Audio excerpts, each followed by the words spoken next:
Hello, cellos. Today we're going to talk about how to hold your cello and the 5 steps to holding our cello. Before we go over all the steps, I want you to go back and think about the parts of your instrument, and we're going to look for the end pin. The end pin is at the bottom of the cello. We're going to loosen the screw. To loosen, you're going to turn it to the left, and then I'm going to pull out the end pin the width of my hand from my thumb to my pinky. It's going to be a little different for each of us, but that's a good place to start. So before we begin our 5 steps, make sure that you pull your end pin out, the width from your thumb to your pinky, going from the tip and the pinky towards the tip of the end pin and your thumb towards the cello. And then tighten the screw for the end pin up just a little bit, and when you tighten, you turn to the right. All right, so now we're ready to start class. The first term we'll use is rest position. So when we say rest position in class, we're talking about heels together, toes apart, and our cello in front of us. This is our basic position from where we start. And then Miss Solano or I will tell you step 1. I'm going to move my cello out the way a little bit. Step 1 is to put your left foot in front of the left leg of the chair and your right foot in front of the right leg of the chair, and the cello goes right out in front of you. Seems pretty simple, but this is our step 1. So, rest position, heels together, toes apart, cello in the front. When we do step 1, left foot in front of the left leg of the chair, and right foot in front of the right leg of the chair, cello out in the front. Then the next step is step 2. Step 2 is when you're going to sit down on your chair. It's important that when we sit on our chair that we're still sitting straight up and down. Those of you guys that are doing this at home, you need to look for something like a chair from the kitchen table. You don't necessarily want to use an office chair that swirls around or anything that has wheels. Anything that has cushions, all of that kind of stuff can make it hard to play your cello. So just to check it out from the side, when I sit down on my chair, my back is not up against the back of the chair, and my legs are not close to the legs of the chair as well. And you want to try to sit as straight up and down as you possibly can. So we're going to start again. They'll say rest position, that's heels together, toes apart, while the cello's out front. And then we'll say step 1. Make sure my left foot's in front of the left leg of the chair. Same thing with my right foot. Cello's out in front. And then they'll say step 2. Step 2, I'm going to sit down on the front edge of my chair, still sitting up nice and tall. And then step 3, I'm going to bring the cello towards me. Now step 3 and step 4 are kind of the same thing. I need to make an adjustment here. So when you go to step 3, you just bring the cello towards your body. Step 4 is when you check to make sure that you're holding it correctly. There are 3 places where the cello needs to be making contact with you. These points on the back of our cello need to be touching just above your knee on the inside of your leg. This is the block that's behind the cello neck. This needs to touch your sternum. I'm going to scoot up a little bit. This part of the cello will touch my rib cage right about in here. So the bottom part, these points, are going to touch the inside of my knee.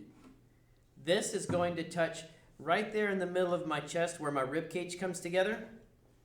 And then I back up just a little bit. This is the C peg. This peg will rub right behind my left ear. So as I go again, we have rest position, and then step 1, step 2, step 3, and then step 4. I'm going to start checking. Are the points of my cello touching behind my knee? Is the back of that neck touching my ribs? And then that C peg, is it rubbing behind my hair? Rubbing behind my ear. Hair, I don't have any. All right, and this is how we end step 4. When we go to step 5, it's just no hands. And it seems kind of silly. Of course I can hold my cello with no hands. But if it's not set up the right way, then your cello can bounce all over the place, and not using your hands kind of helps us see if your cello's in the right spot. So I'm going to show you some things that are some bad habits. If my cello is too steep, if I don't have enough in pin and the cello is straight up and down, this is bad. It's going to make it really hard for me to bow. If I have too much in pin, then my cello will look something like this. And again, that's going to make it really hard to do the bow and for me to play with my left hand. So the way you tell that your in pin is out correctly is you double check to make sure the points are touching the insides of your knee, and you make sure that this block is touching your chest, and then the C peg is behind your ear. Okay, so this is what we're looking for at the end of our step 5. All right, now cellos, go practice. Okay, cellos, now it's time to learn how to hold our bow. It's super important just to kind of go over some things. The pointy end is the tip, this is the frog, and the backside is the screw, okay? Now, to kind of get oriented, this is my left hand. This is my right hand. Okay, kids, I want you to hold up your right hand. And what I'm going to do is I want you to make a monster. Or I guess it could be a Pac-Man. I don't know. Maybe a monster's not the right thing. So make you a little Pac-Man. All right, now what I want you to do, you take a look at my Pac-Man. I want you to make a chin. So you got to put a chin on your Pac-Man. Waka, waka, waka. There he goes. Look at that. See? Very cool. So this is straight, but we're going to make a chin.